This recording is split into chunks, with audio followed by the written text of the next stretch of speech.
How to keep hope during no contact. I talk about no contact a lot. That's because it's the basis and the starting point after a breakup to get your ex back, and it works a lot. But a lot of you will oftentimes lose hope. You'll be discouraged during no contact, and I want to talk to you about that and offer you some hope and encouragement during this time. The number one reason to hope is that no contact is delayed gratification. And that's one of the most frustrating parts, but that's also one of the most hopeful parts, interestingly enough, because just not seeing your ex come back today does not mean that your ex is not going to come back. Just because you don't get them back today does not mean that they're not going to come back. No contact is a process, and it has to work on your ex psychologically, just like it works on you psychologically, and I'll get into that more a little bit later in this video. But as I've talked about in other videos, there are stages that your ex goes through, and sometimes they go back into the previous stage, they backtrack, and so it's not always just a perfectly straight line. But basically, when your ex breaks up with you, they are committed to the breakup, and a lot of times if they have a support group around them who is encouraging them to stick with the breakup, it can delay things, it can make it take longer, and so just because your ex is not coming back today does not mean that they are not coming back. When the breakup is fresh, your ex is hopeful. They are in relief, especially if you did as most people do after the breakup, where there is that response from you that asks your ex to take you back, to reconsider, to work on this, which are all perfectly reasonable. People will oftentimes on a coaching session with me, they'll say, well, I really, after the breakup, I begged, I pleaded. That's okay. Most people do that after the breakup. It's that you stopped and it was within a reasonable time frame. Sometimes people go weeks, sometimes months, where they do this and they beg and they plead with their ex. Obviously, the shorter amount of time that you can allow yourself to do that, the better. But a lot of you didn't discover my videos on no contact until recently, and so maybe you have messed up. Usually, if you come to your senses and you stop, usually you give yourself a chance. Usually you haven't messed things up, especially if it's just a couple of weeks. That's obviously the best case scenario, and I know a lot of you have gone longer than that. And I can tell you that it's never too late to do the right thing, and that there's still a chance of it working, even if you did it for a while. A lot of times it can even be quite a surprise for your ex that you were able to stop doing that. A lot of times they just kind of think you'll just do that forever. And so at least stopping gives you a chance. It lets the smoke clear and allows your ex to actually have to start looking at this more seriously. But they have to go through the relief stage first. And that's where they are relieved that you have stopped reaching out, that you've stopped begging, that you've stopped pleading. And they think, now I can get the breakup that I wanted, I can heal, or I can enjoy life, whatever it is that they think that they're getting from the breakup.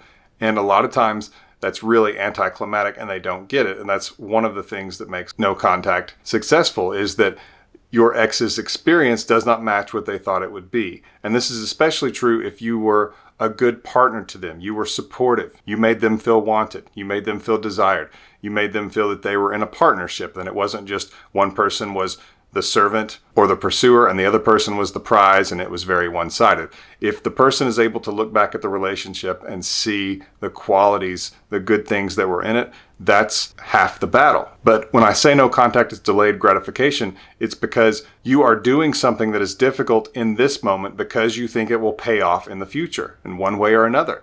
And it will take time for it to work on your ex if it's going to, which it does a good amount of the time. But it will require them to go through some stages, some thought processes, some experiences without you, and that takes time. And as I've said in other videos, time is part of the recipe. You can't just turn the heat up and expect it to take less time. You have to let time be your friend and work on your ex. And I see it every day, emails and people on coaching sessions who schedule a coaching session with me sometimes just to tell me that their ex came back, that they are back together now. And sometimes they'll say, so Coach Lee, just take the rest of the hour off. I just wanted to tell you that and pay for this call to thank you.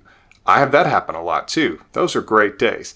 And it's not just because I get an hour off. It's because I really want people to get back together. I believe in relationships and love and partners and commitment. And I think it's being wiped out from the world today. And so I'm trying to help. Number 2, no contact is for you. Now stick with me on this. I'm not going to get into some psychobabble that really doesn't mean anything.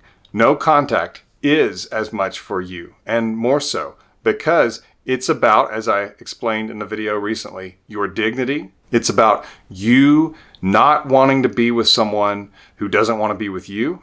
It's about you refusing to fix what they broke. If this person left the relationship, they should be the one to come back to it. You should not chase after them. Unless you really messed up, and I talked about that in a recent video that I will link to at the end of this video in the end screen. But if you messed up, yes, you need to apologize. But if this was just a matter of feelings fading or you have already apologized, then it is up to your ex. They are the ones who need to come back to the relationship. And that takes effort on their part. And you should become comfortable with that. And male, female, it doesn't matter in this situation. If that person left, they should have to make the effort of coming back. And there should even be some apologizing from their end. And you should expect that. If this was just a matter of their feelings fading and they dropped you because of that, because it wasn't as exciting as it was in the beginning of the relationship, then they should actually have to make some effort to get your approval back, to get you to take them back. And you should start thinking about it that way. You should actually ask yourself every day during no contact,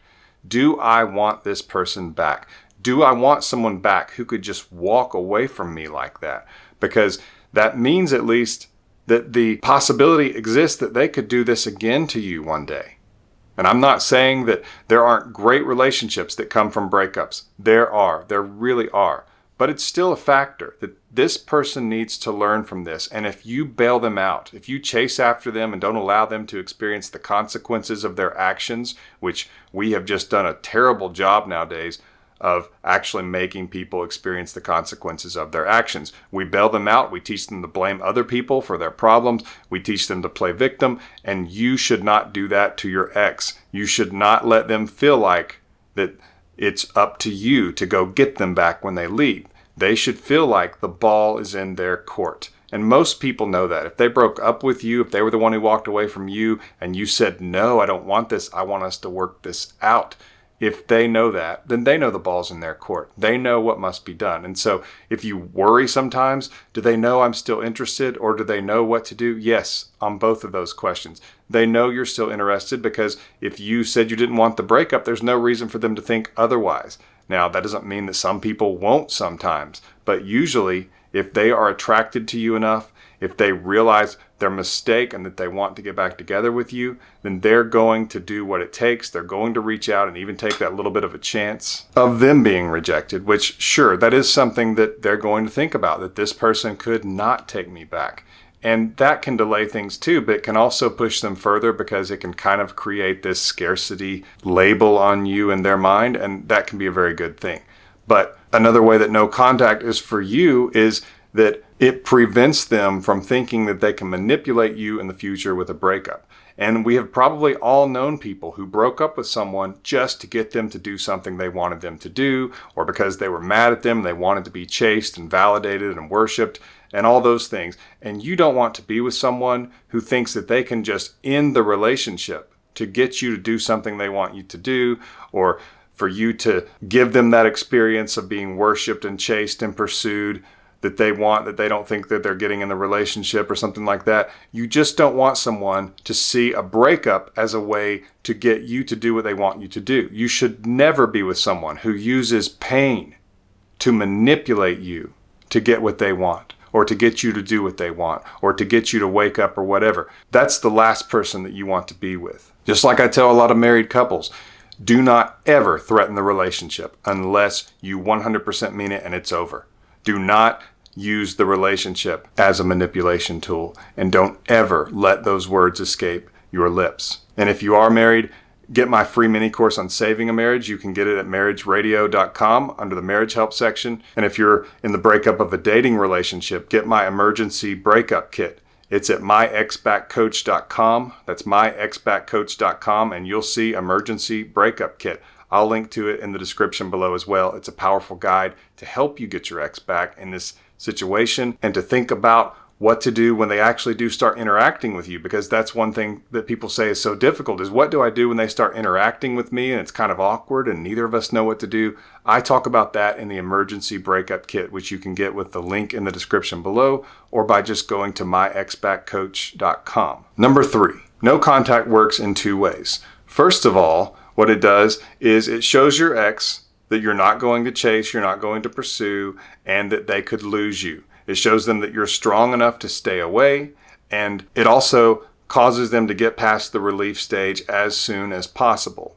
Because if you are still pestering them and reaching out to them, then they are seeking the relief stage. They're not getting that relief that they think that they're going to get from the breakup when they get away from you and they can go be happy, which maybe they think that way, or maybe they think there's someone else out there, or maybe there is someone else out there, or maybe they're just going to ride off into the sunset and they're not interested in dating anybody right now, which is what people say, but it's almost always a lie. None of us are really built for a life of celibacy. And so we will try to find someone else, and most people will do that fairly soon, especially if you're pestering and pushing and trying to get them back, because they will actually see that as sort of a empowerment of freedom or something like that. And so if you stay away, it actually keeps them from emotionally getting too distant from you, because they don't feel all this frustration that you're keeping them in the cage or something like that, that you're keeping them trapped. And so they don't have that, and they're not emotionally trying to escape by having extreme rejection of you in their heart, so to speak.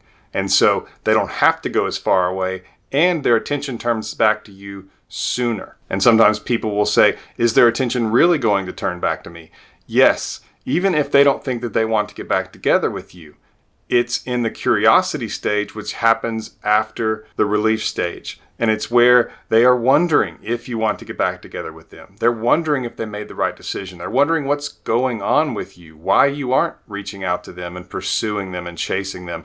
And it makes them question their own attractiveness, because the assumption, the arrogance of the dumper in this situation is that you want to get back together with them and it will always be that way, and that they're above you, and that you will be the one validating and showing how attracted you are to them and that kind of thing going forward. And it's such an ironic situation, because they're seeking this freedom, but as soon as they get it, they actually think that they want the validation a little bit. And that can make things take a little bit longer as well, simply because they can contact you and get a little bit of that and then kind of go back into relief. And it can get complicated. I talk about it in the emergency breakup kit. I talk about it in other videos. But the bottom line is, the more that you can let them do. And that means that if they reach out to you, yes, you would respond, but you would not initiate. You would not carry the conversation. You would allow them to do those things. And that can prevent them from actually going back into relief. And so no contact works in that it helps you not do the wrong things that contacting them will inevitably have you do. It also helps you as far as it's actually the fastest way for you to feel better, because it's like ripping off a Band-Aid. If you don't have contact with them, it's going to hurt like crazy at the beginning, but you start getting stronger with it. And so, whereas if you kind of stay in contact with them a little bit here and there, and you check on them, and as one person told me, he was keeping the lines of communication open, which is a bad idea. It actually is kind of like when you pull at a Band-Aid and you kind of tug a little bit and it's still there, and each time you tug at it, it hurts and it hurts and it hurts. And when the best way to do it is just to rip it off and get the pain over with. It helps you with that. And so lots of people, when their ex comes back, they actually are in a position where they feel a lot better. And so they actually behave like they should when there's that face-to-face interaction. And they're not being emotional or desperate or willing to just accept the person back under any circumstances, even if this person wants the relationship to be something that's not balanced or not fair or is one-sided. And the second way that it helps you is that it raises your attraction, simply because it is the opposite of what your ex expects. And usually when they break up with you, because they feel more attractive than you, because in that moment they are the one breaking up with you and you want to be with them. So of course they feel like they are more attractive than you are, because they don't want to be with you, but you want to be with them. And so even if they don't consciously think that, it's inside there. And when you don't contact them, it actually tells them just the opposite. Because if they were more attractive and you were less attractive, you would be busting it to try to get them back. You would be sending gifts, you would be showing up, you would be writing poetry, you'd be calling, you'd be doing all these things in a desperate attempt to get them back, which would actually just push them further away. Even though it doesn't feel that way, that's actually what will happen. And so when you don't do those things, you are acting like someone who is not less attractive, who is not lower on the attraction totem pole, which can cause them to reconsider some things. Because None of us are perfect. We're all humans, which means we are all shallow sometimes, and sometimes we devalue people. And in today's world where we have a catalog on an app on our phone, and we think, even though it's not correct, but we think we have all these options, just unlimited options, and we can just dial a knob here or there and find Mr. Perfect or Miss Perfect. And that makes us not commit as strongly to relationships because we feel like if this person doesn't make me happy at any point, I can go find someone else, which is a terrible, terrible way to think about it. When you are in a relationship, you have to stop considering other options. That's how relationships work. Your commitment must be to this person and to this relationship, and not the idea, the fantasy that you have unlimited options, and if you ever get bored or frustrated with this situation, you can just go find someone else. That will prevent you from actually experiencing true intimacy in relationships because you won't be fully committed, and you will always have one foot out the door, protecting yourself, or just feeling like that you are trying to keep your options open in case there's something better out there. Well, there always is going to be someone better in some way or another.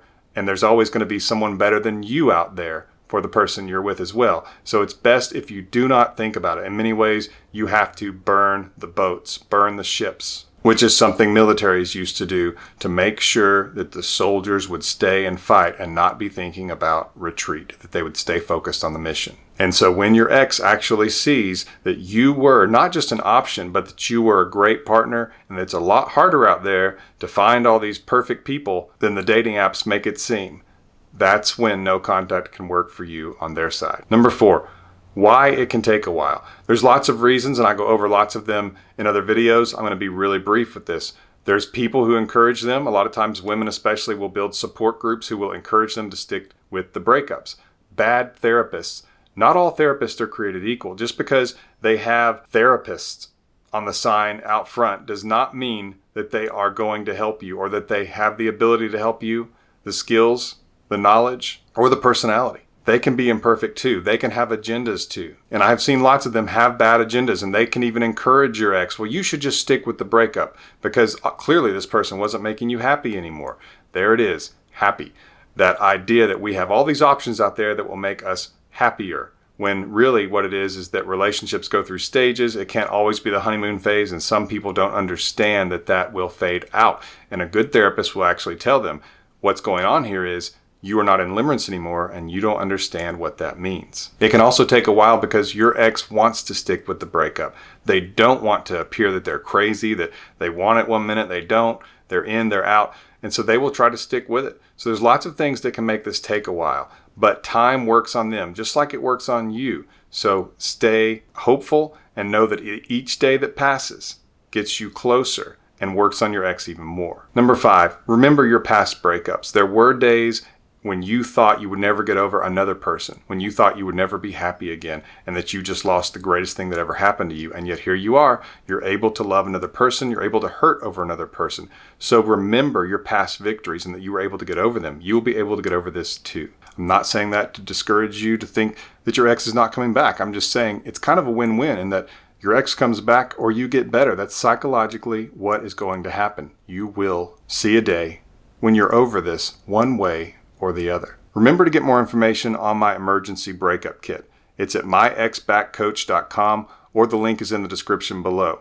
Leave a comment if you have a comment or a question. Like this video if you liked this video, and subscribe so that you can be notified when I have more videos like this. This has been Coach Lee, and as always, thank you for watching.